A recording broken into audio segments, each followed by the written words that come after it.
todos, mi nombre es Diego Araya, pastor de Comunidad Nexo, y este es el podcast de Comunidad Nexo. Este es episodio 87 y me acompaña mi buen amigo Esteban Jiménez. ¿Cómo estás? Pura vida. ¿Todo bien? Sí, súper feliz. Gracias a Dios. Con un poquito de calor estamos. Un poquito húmedo. Sí. Sí. Pero bueno, todo bien. Esteban es parte del equipo de Vértice, que es este ministerio de grupitos pequeños de estudio. Así que, bueno, ¿cuántos grupos de estudio ahorita, Esteban? 11. Tenemos 11 grupos, sí, de todo tipo. Tenemos hombres, mujeres, parejas, jóvenes, Sí. de todo. O sea, y la verdad es que los invito a que se unan. La verdad es que es demasiado... Hay variedad. Es demasiado bonito. O sea, Sí. es donde la gente de verdad tiene el rato para hablar entre ellos y conocerse y generar relaciones.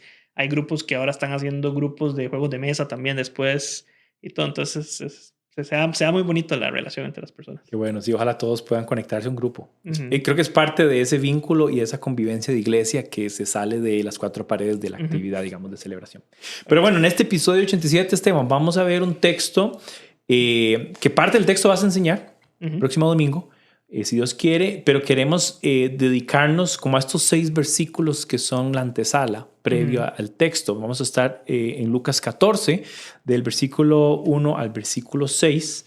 Y este tema, de antemano les digo que conecta un poquito también con el último episodio que vimos con Rebe, porque involucra el tema del sábado, la sanidad y esta controversia que generaba para los religiosos la actitud de Jesús de simplemente mostrar su gracia y su amor cualquier día de la semana. Estoy seguro que Jesús no está diciendo, planeándolos necesariamente. Creo que mucho es en lo que va sucediendo. Así que el texto tiene que ver con eso. Lucas 14, del 1 al 6. Si quiero lo leemos de una vez. Sí. ¿Lo leo o lo quieres leer vos? Aquí lo tengo, yo lo puedo leer si quieres. Dale, súper. Dice, en la Nueva Versión Internacional, dice, un día Jesús fue a comer a casa de un fariseo prominente. Era sábado, así que esos estaban acechando a Jesús. Allí, delante de él, estaba un hombre enfermo de hidropesia. Jesús preguntó a los expertos en la ley y a los fariseos, ¿está permitido o no sanar en sábado? Pero ellos se quedaron callados. Entonces Jesús tomó al hombre, lo sanó y lo despidió. Y también les dijo, si uno de ustedes tiene un hijo o un buey que se le cae en un pozo, ¿no lo saca enseguida, aunque sea sábado? Y no pudieron contestarle nada.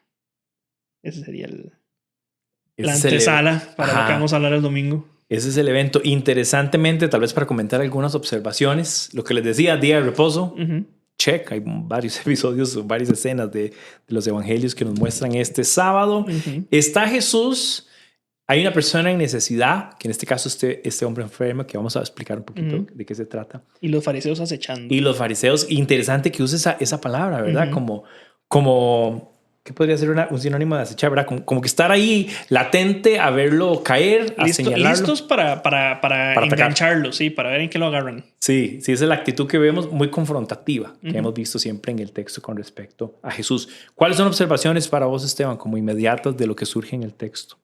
Número uno, que me pareció súper interesante desde el puro principio, es detalla que es un fariseo prominente. Sí, no es cualquiera. No es cualquier fariseo el que está yendo, ¿verdad? O sea, ¿y por qué Jesús estaría en la casa de un fariseo prominente si lo están acechando, siendo no la persona favorita de los fariseos? Entonces, claramente no es una invitación como de amigos, ¿verdad? Sí, porque si lo están trayendo uno, incluso hay gente que dice que es un fariseo de parte del Sanedrín, ¿verdad? Estos 71 fariseos súper prominentes que están en el consejo principal, ¿verdad? Y que tienen experiencia y tienen más colmillo, ¿verdad? Para poder ver si lo pueden agarrar en algo.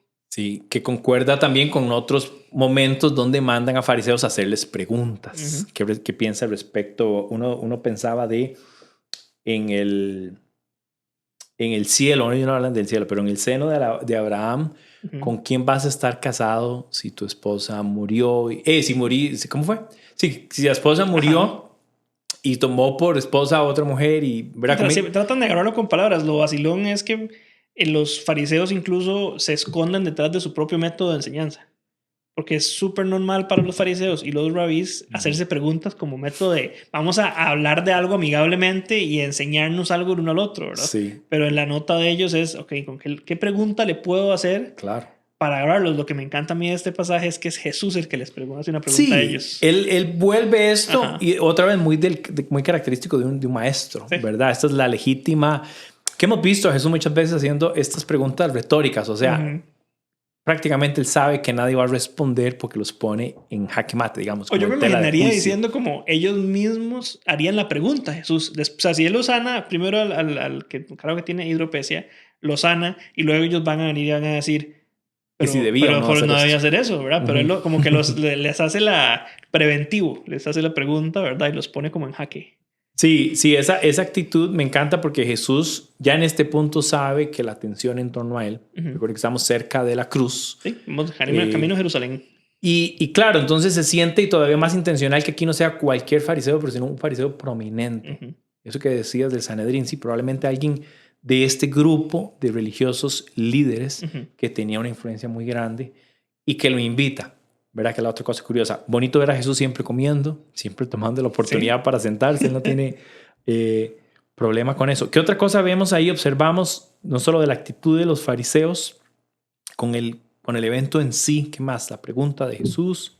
Y bueno, a mí me atrae la idea del sábado, porque es que no es la primera vez que hablamos del sábado nosotros, ¿verdad? O sea, lo podemos ver tenemos varios pasajes atrás que estamos hablando ya de lo que vieron con Rebe la semana pasada. Sí. Lo hemos visto incluso cuando él dio de comer a sus discípulos de un maíz que estaba cerca en el camino, ¿verdad? Sí. Que lo regañan por haber hecho eso, ¿verdad? Como, ¿cómo puede hacer venir y a tomar maíz, recoger maíz? Está un endemoniado en la sinagoga en Capernaum. Sí. También en sábado sana a la suegra de Pedro. Por ahí está, con la mujer encorvada que vimos. El hombre en el pozo de Bethesda. En el estanque de Bethesda está este. Hay un ciego de nacimiento, que es el que cuestionan, que por qué está así, si pecó él o sus padres. El de la mano seca. El hombre de la mano seca. Sí. Y bueno, finalmente esta ocasión. Lo cual tal vez lanza la pregunta de qué sí se podía, qué no se podía hacer en sábado. Entonces, sí, bueno, a mí me puse a estudiar un poquito más sobre el sábado, ¿verdad? Como lo ponían ellos y de dónde viene. O sea, lo interesante del sábado es cómo fue instituido. Entonces, para mí fue como, ok, a mí me encanta el contexto de las cosas. Y cuando uno se pone a ver esto y piensa en Éxodo, que es cuando se introdujo esta idea realmente a los judíos, Jesús viene y les habla, bueno, no, Dios les habla, que son lo mismo, les habla a ellos y les pone a ellos una serie de reglas. Y les dice, en parte de eso, yo quiero que ustedes por 6 días puedan trabajar, pero al séptimo día yo quiero que descansen. Sí. E incluso le empieza a decirles que no solamente quiere que descansen, sino también quiere que descansen en pena de muerte, por su vida. O sea, lo hace así de importante, ¿verdad? Sí. Y él compara ese descanso con el descanso que él tuvo en Génesis, ¿verdad? Donde él viene y crea el mundo, crea todas las cosas por 6 días y luego en el séptimo día él viene y descansa. Entonces esta misma idea él viene y se la trae al hombre. ¿Qué pasa? Que los judíos, cuando ven esto suceder durante muchos siglos, ¿verdad? Desde que se dio eso, se toma como eso, un día de descanso. Lo podemos ver en el Antiguo Testamento hasta que viene lo de Babilonia. Sí, el exilio a Babilonia. Después de eso vienen los judíos y dicen, no, hombre, esto nos pasó por no hacerle caso a Dios, por no hacerle caso a la ley. Sí. Entonces ahora vamos a apartarnos unos cuantos y vamos a hacernos expertos en la ley. Y vamos a asegurarnos de que todo nuestro pueblo siga la ley, ¿verdad? Y la siga a pie de la letra porque no queremos volver a estar exiliados como lo hemos ido. Sí. Y de ahí salen, ellos se apartan y de ahí sale la palabra fariseo. Entonces, ellos se apartan, son apartados. Sí. Entonces, así es como nacen y viene, o sea, y toda esta idea del sábado, ellos llegan a llevarla al extremo porque no era suficiente descansar, que es lo que Dios estaba pidiendo, un día para Él, un día para que lo busquen a Él, un día para que estén con Él, un día para que dejen de trabajar, porque también lo lindo del contexto de esto es de dónde vienen los judíos cuando Dios da esa ordenanza. Claro. De esclavitud, de trabajar todos los días desde que son niños hasta de que escapar. Se mueren. Hasta que logran el reposo. La tierra prometida también conectada con el lugar de donde fluye leche y miel, como de bonanza, de provisión. Un concepto también interesante del Shabbat es esta idea de este día yo confío en Dios, puesto que no trabajo. Y si no trabajo, ¿quién suple? Bueno, Dios Todopoderoso, ¿verdad? La otra cosa también era el contemplar la obra de Dios, que es algo que Dios hace con la creación, por cierto, ¿verdad? Que Él dice, vio que era bueno, vio que era bueno, vio que era muy bueno. Y el otro concepto también es la meditación en la palabra de Dios. Así que no era solo el descanso como por acostarse a dormir. Era como una pausa para recordar quién es Dios, para reconocer la provisión de Dios y meditar y descansar en de su Dios. creación también, en todo lo que Él hace. O sea, no solamente en quién es Dios, sino que lo que Dios está haciendo en mi vida, hecho por el mundo, todo eso es un reconocimiento de su gloria, de lo que Él es, ¿verdad? Sí. Y interesantemente los fariseos agarran esta idea de descanso y la llevan a la ordenanza violenta, Extrema, ¿verdad? Que, bueno, yo estaba leyendo algunos de los casos que salen, que por ejemplo en este legalismo, una persona no podía venir y como estaba en un día de descanso, no podía mover cosas con las manos, pero sí podía moverlas con los codos. Entonces es un tema donde uno se dice, bueno, entonces, ¿pero cuál es el punto entonces de esto? Si más esfuerzo tenés que hacer para moverlo con los codos, o por ejemplo esto de que no podías levantar nada que pesara más que un higo, pero podías levantar algo que pesara la mitad de un higo 2 veces. Entonces empezás a enfrentarte con estas reglas que te restringen, pero a la vez se convierten como en permisivas en sí mismas, sin realmente, o sea, no llevan a nada realmente, solamente a un método de castigar y a al las final, personas. como que se vuelve el esfuerzo humano de pongo una regla que yo mismo quiero ver cómo hackear. Porque la otra cosa que había escuchado con esto es, por ejemplo, el tema de las sinagogas. Aquí no es el caso, no dice estar en una sinagoga, pero ellos también contaban los pasos para que la mayoría de las personas vivieran en torno a la reunión de la sinagoga, que por cierto era este lugar de discusión de rabís y fariseos y de herodianos y bueno, y las otras diferentes agrupaciones, sectas judías. Entonces había una serie de pasos, ahorita no recuerdo, pero como que ellos podían caminar por, como decirte, 80 pasos.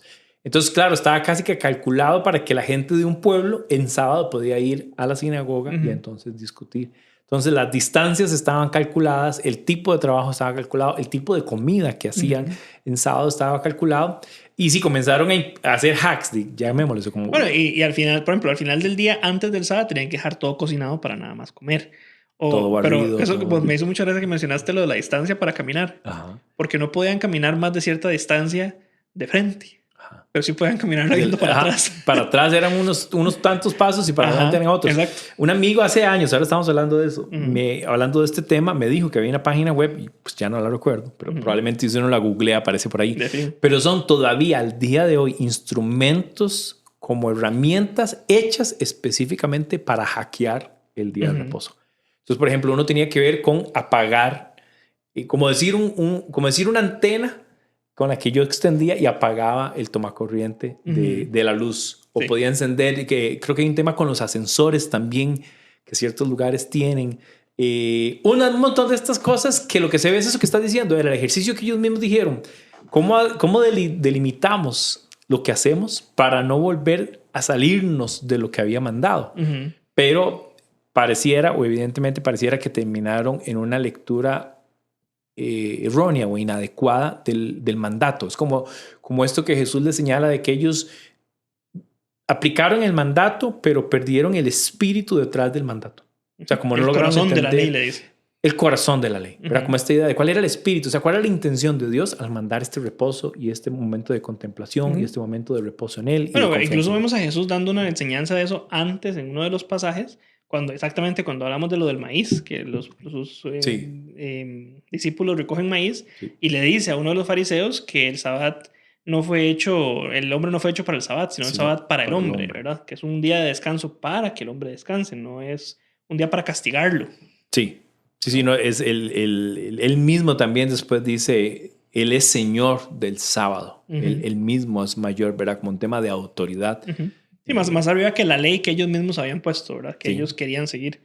Lo interesante es que esa ley termina básicamente jugando con la línea, ¿verdad? O sea, no marca una línea, sino que lo que hacen es jugar con la línea todo el tiempo para poder salirse con la suya. Una forma de verlo es como lo que los abogados a veces hacen, ¿verdad? Sí, buscar vacíos legales. Sí, buscar cómo... Esta es la ley, pero ¿y si la interpreto de esta forma? La juego. Entonces, tal vez como para entender. Y de hecho, bueno, muchos de lo que llamaban ellos los maestros de la ley, ¿verdad? Era un ejercicio a ese nivel de legalidad, de exigencia. Sí, tenías personas que se dedicaban toda su vida a tratar de interpretar la ley, que al fin y al cabo nosotros hacemos eso parecido con la Biblia. Nosotros pasamos nuestra vida tratando de interpretar la Biblia, pero lo que es el llamado constante a no caer en ese legalismo, sino siempre acordarnos del corazón y el espíritu del Señor a través de las enseñanzas. Sí. Porque si lo perdemos, entonces nos convertimos en personas muy legalistas, maestros legalistas. Claro.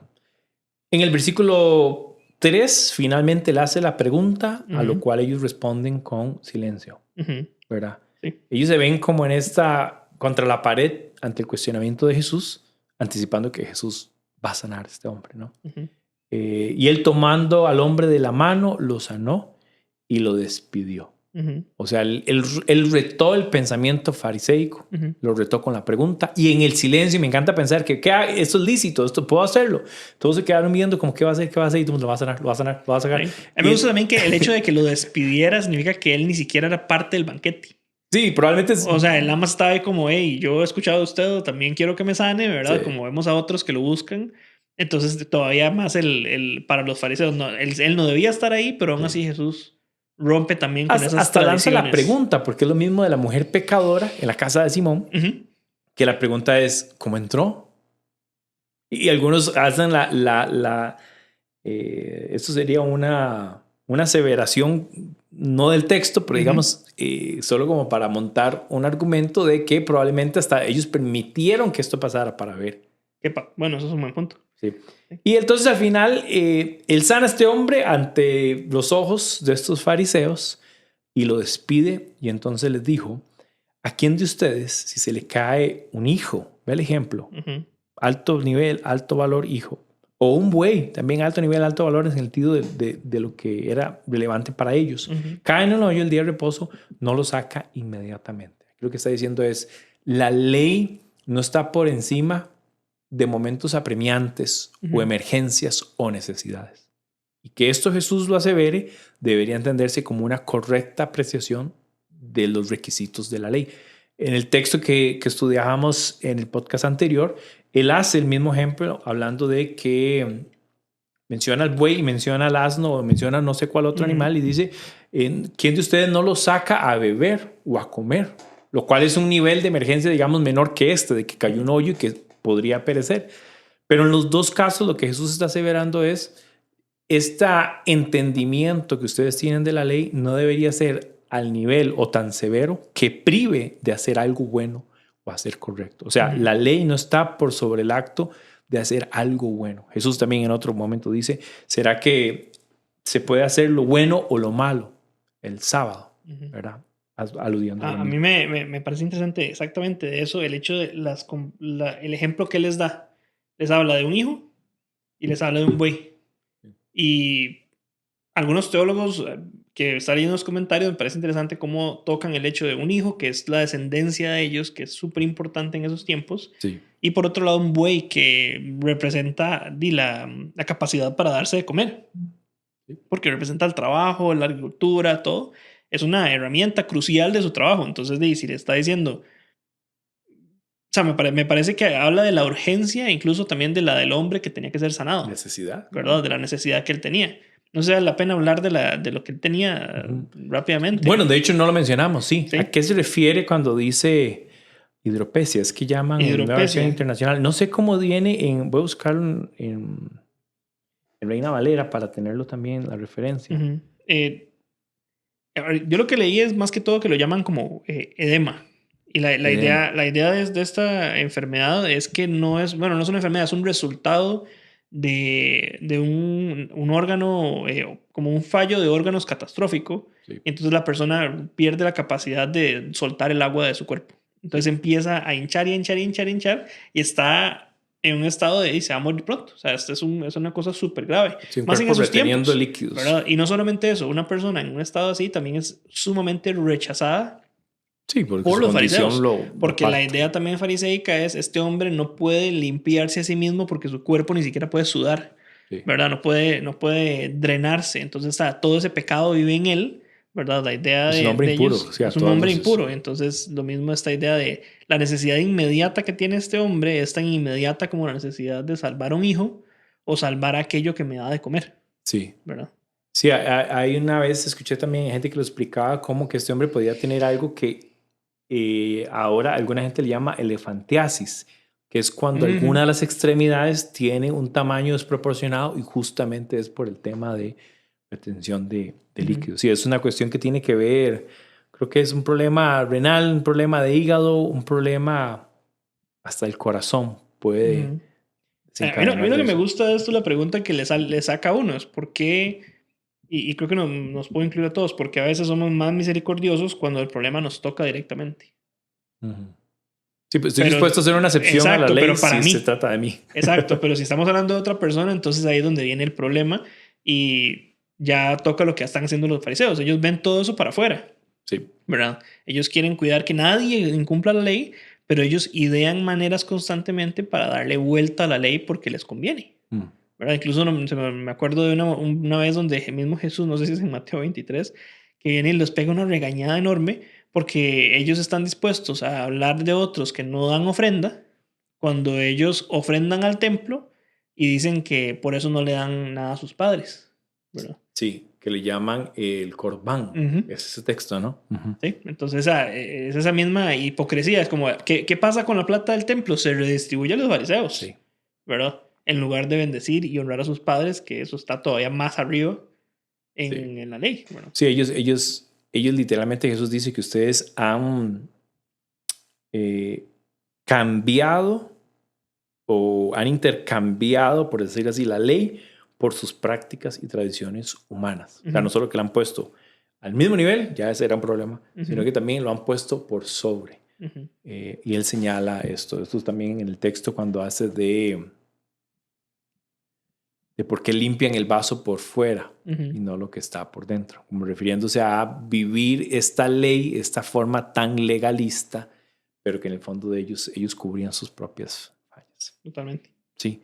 ¿Cómo podemos, tal vez Esteban, para pasarnos a un sentido ya de aplicación, ya vimos algunos Ujú, temas del contexto, la actitud de Jesús, la pregunta, obviamente lo que generó en los fariseos todo esto, pero que son aplicaciones que podemos traslapar a nuestra realidad hoy con este tema justamente de tradiciones, ser severos con uno mismo, que es algo además una práctica antigua, ¿verdad? Y inclusive el tema este del legalismo que nosotros mismos podríamos notar en nuestra realidad. ujú. Sí, una pregunta que yo vi constantemente alrededor de esto es cuando esta idea de ser el cristiano, el buen cristiano, interfiere con mi misericordia por las personas, ¿verdad? O ser un buen cristiano, porque muchas personas pueden venir y decir, no, pero es que yo hago esto, esto y esto, yo sigo y estas reglas, pero cuando estás llevando esas reglas al punto en donde te olvidas la misericordia por las personas, ¿verdad? Y puedes agarrar y utilizar la Biblia como un palo para golpear a las personas. Sí. ¿Cuánto eso no pasa realmente? Y no tiene que ser un maestro para hacerlo. Cualquier persona No. viene y Sí. se sienta sobre una idea bíblica y empieza y pues pegarle a las personas con Sí. verdades bíblicas que sí son sanas, pero las llevan a un extremo. Sí. ¿Verdad? Sobre todo la gente lo suele hacer, ahora lo decías con los fariseos, pero nosotros lo hacemos también, como le aplicamos nuestras reglas, en lo que yo además soy particularmente bueno, Ujú, ¿verdad? Y le aplico esa regla a, a los demás. ujú, Jesús también lo articuló un poquito cuando decía, ¿por qué te fijas en la astilla que tiene tu hermano y pretendes quitarla y señalarla sin haber quitado la viga ujú. que tienes en tu ojo? Ahora, Sí. siempre parece más fácil, obviamente, ser el juez sobre la vida de los demás sin haber mirado hacia adentro y ver las carencias, ¿verdad? Y es Sí. porque eso, ¿verdad? Porque mi regla sobre los demás aplican las cosas en las que yo aparentemente soy mejor o Sí, soy, yo soy creo bueno. que nosotros, digamos, si vemos una vida cristiana sana, como alguien como Pablo, por ejemplo, que es el pastor de pastores, maestro de maestros también, Ujú. uno viene y dice, él habla en Romanos 7 sobre la vida del cristiano, como es una tensión constante, ¿verdad? Y revela una verdad, todos pecamos Claro. y todos tenemos pecados a los que volvemos, ¿verdad? Porque esa es la realidad de la condición humana. Sí, Todos una lucha tenemos constante en debilidades, eso. ¿verdad? Y para tal vez mi debilidad no es tu debilidad. Pero como no es mi debilidad, ¿cuántas veces nosotros venimos, es que ese hombre realmente no es un Qué cristiano? malo que es. Porque él sí está pecando en eso, ¿verdad? Mientras no estoy viendo las otras áreas en las que yo soy débil, Sí. ¿verdad? Yo creo que eso es donde se convierte en una ceguera interna de lo que Sí. yo soy y empiezo de verdad, a golpear a las personas con la fe. Sí, eso por un lado, creo que la otra cosa que puede ser una actitud recurrente, no solo en el de juicio, pero una actitud de hacer brillar, es la misma tal vez discusión con el tema de la salvación, porque al final es como casi que es por mis obras, Ujú, ¿verdad? Mis obras son mejores que las tuyas y entonces yo tengo cuidado de mi caminar en Cristo y entonces prácticamente que Cristo me debe el regalo de la salvación porque yo soy tan correcto en estas y estas áreas.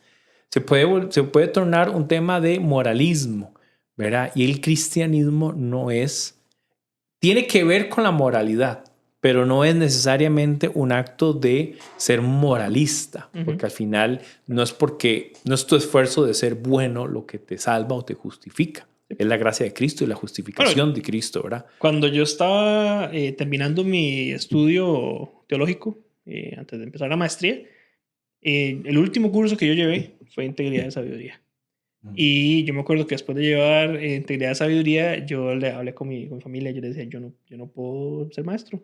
Sí. Yo no puedo ser maestro, yo soy sumamente poco íntegro, o sea, no tengo una onza de integridad en mí, ¿verdad? Y luego fue mi mamá la que viene y me dice, Tevi, déjame decirte algo con todo el amor del mundo, me dice, qué arrogante que sos, Tevi, qué arrogante pensar vos que vos no tenés el derecho de pecar. No tenés en vos la capacidad para pecar y que pecar te hace no apto para enseñarle a otros, ni para servirle a Dios, ¿verdad? En lugar de pensar que pues realmente yo estoy lleno de pecado. Y yo creo que eso es la cura para el legalismo, el entender mi posición de necesidad espiritual, Sí, ¿verdad? Y aceptar la gracia. La conciencia, yo hablo mucho de la conciencia de pecado, una constante en el cristiano, y la conciencia de depender de Él. O sea, no hay nada en mí que me conecte con Él. Siempre ha sido Él, siempre es Él. Entonces el ejercicio no es, no es un ejercicio juicioso, moralista, ni de pretender ser más o mejor o mayor que otros, sino depender de Cristo. Como desde el primer día que el Evangelio fue una realidad y una conciencia plena en nuestra vida. Sí, sin tocar demasiado el tema del domingo, pero la importancia de la humildad para poder realmente ver lo que Cristo está haciendo. Sí, el texto del domingo tal vez puede darnos unos hints ahí, ¿verdad? Hay un par de temas que conectan justamente con el tema del orgullo y de pretender presentarse o ser alguien que al final no es, y lo complicado que es, que yo creo que así por ahí, no quiero revelar mucho. No, tampoco no voy a decir mucho, pero es esta idea de la humildad, porque o sea, si estamos hablando de que hoy estamos hablando del anticipe de esta conversación y esta serie de lecciones que Jesús va a hacer con los fariseos aquí en este banquete, es esa idea. O sea, yo creo que y se repite y se va a continuar el domingo la idea de la necesidad de la humildad para yo no caer en creer que mis expectativas están por encima de la realidad de Cristo, ¿verdad? Sí. Y ya eso ya no digo nada más para queda para el domingo. Queda para el domingo para que aprendan todo lo demás. Buenísimo. Cosas tal vez para concluir y aterrizar un poquito. Creo que Jesús afirma su autoridad sobre el sábado. Reafirma que el sábado no debería limitar tus buenas acciones o tu buen proceder. Sobre todo cuando él enfatiza que habla de momentos críticos de emergencia, momentos excepcionales, donde hay algo que puedo hacer para que alguien no sufra o no pase un mal momento. Creo que enfatiza la misericordia sobre el legalismo, dirías. Sí. Enfatiza el amor. Enfatiza el amor, enfatiza la gracia. Y bueno, y finalmente muestra su poder, su autoridad para sanar a este hombre y librarlo. Finalmente él estaba sumido en una enfermedad. Esta enfermedad lo hacía apartarse de la dinámica judía. Entonces no solo un padecimiento físico, sino una carga de soy impuro por esta condición. Y yo creo que al final provocó una reacción confrontativa de controversia con los fariseos, que yo creo que hasta el final van a permanecer e insistir en esta observación severa, que era una jactancia para ellos. ¿Verdad? Pablo hace referencia y dice, yo mismo pensaba que era fariseo de los fariseos, el más observante. Con mis contemporáneos no había ninguno, dice, que me alcanzara, que me llegara. Y habla de eso que estás diciendo, que otra vez antesala un poquito del texto del domingo. No, y yo creo que lo termina con una idea de enseñarles a los fariseos también este entendimiento de, ustedes tienen la ley, y volvemos al corazón de la ley, ¿verdad? Y es como enseñándoles a ellos, a un Dios que les dio a ustedes una orden donde él sí, genuinamente sí, les puso una demanda y una consecuencia a faltar al sábado, ¿verdad?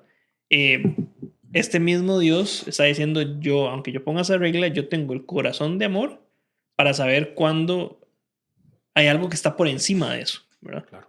Que es la misericordia, el amor de la situación que está sucediendo. Y eso. es Cristo mismo la provisión de Dios. Sí. Está diciendo, ahí está la ley les revela que ustedes no pueden, está bien, yo ya sabía. Sí.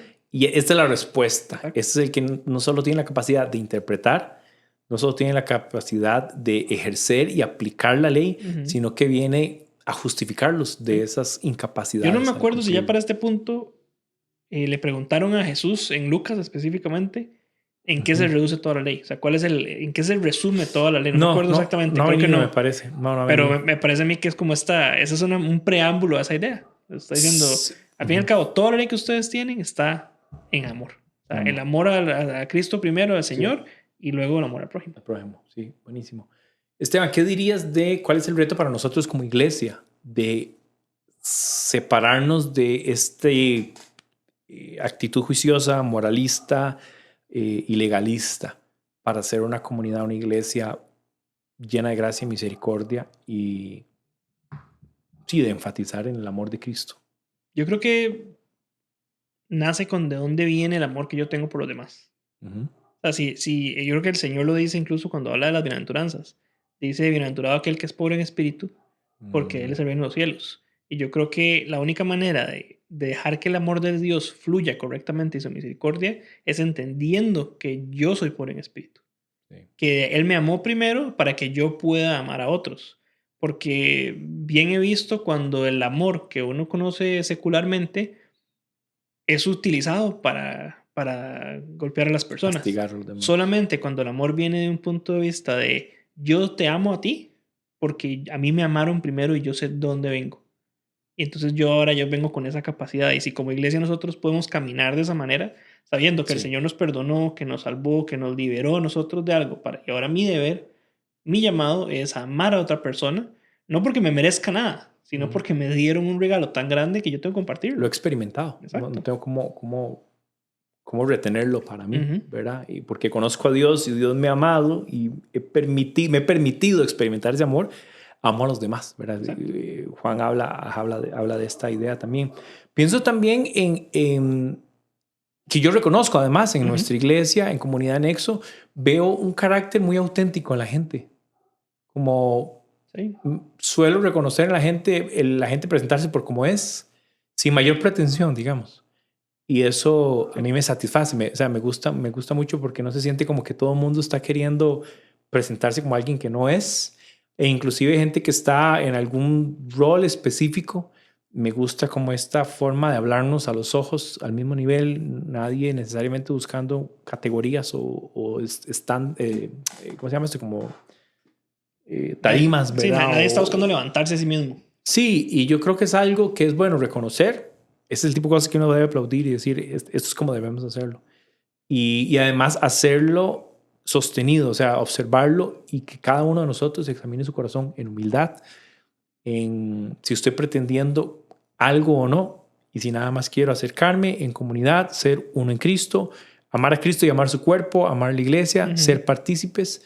Y vivir una vida liberada. O sea, es que yo creo que eso es lo bonito. O sea, si no estás viviendo tratando de levantarte, yo creo que hasta cierto punto quedas liberado de la expectativa incluso interna de subir, de estar arriba, de que la gente te vea. Vamos a ver el domingo, no voy a hablar más de eso, pero es esa idea. Pero es que como que está al puro frente, entonces uno sabe que ahí está el punto, pero no lo voy a tocar. Casi. Pero es esa idea de sí, yo quiero que el Señor me use, yo quiero amar a los demás, pero no tengo que vivir pegado a la idea de debo estar arriba de otros, porque esa era la vida del fariseo, era esa, tengo que subir. Sí. La vida del cristiano es ponerme debajo. ¿Verdad? Totalmente de acuerdo, así es, estar abajo. Creo que, bueno, gracias por tu tiempo. El domingo vamos a escuchar la enseñanza, así que invitados para el domingo. Algo más iba a decir y se me escapó ahorita. Pero bueno, no. Repasando este texto, esto fue Lucas 14, estos primeros 6 versículos, antesala de lo que vamos a ver el domingo. Esto es lo que iba a decir, que ojalá también hagamos de cada grupo vértice, un grupo donde la gente dice, yo puedo ir ahí a opinar, puedo ir a escuchar, no tengo que hacer nada para ser aceptado o amado, sino que solo estar ahí. Y me gusta mucho porque la dinámica de los grupos vértices es mucho lo que hicimos ahora. Ahora leemos el texto, observar, preguntar, indagar. Ahora nosotros hicimos un par de búsquedas. Todos es aceptada y la idea de todos los grupos, y lo he visto a través de todos los facilitadores, es esas ganas de conocer a las personas y lo que piensan. Sí. ¿Verdad? Porque no quedarse cerrado en, yo soy el maestro, yo soy el facilitador, Sí. tengo toda la sabiduría y todo el conocimiento, pero más bien es totalmente al revés, como, ¿qué piensan ustedes? Sí, es una conversación y sobre todo para la gente que no ha estado en ninguno, ojalá se den la oportunidad de participar. No es un formato tan magistral, sino más bien es de conversación. Obviamente hay un facilitador que literalmente facilita la discusión y tiene para adelante. Tiene preguntas y tiene cosas, pero ojalá que todos tengamos la oportunidad de descubrir juntos la verdad de la palabra de Dios. Eso es lo que hacemos. Pero bueno, gracias, brother. Gracias por este tiempo. Gracias a vos. Ese fue episodio, ¿qué dije? 87. Del podcast de Comunidad Nexo. Así que bueno, saludos a todos, bendiciones y ojalá podamos vernos en las celebraciones de domingo. Nos vemos, bendiciones. Hasta luego.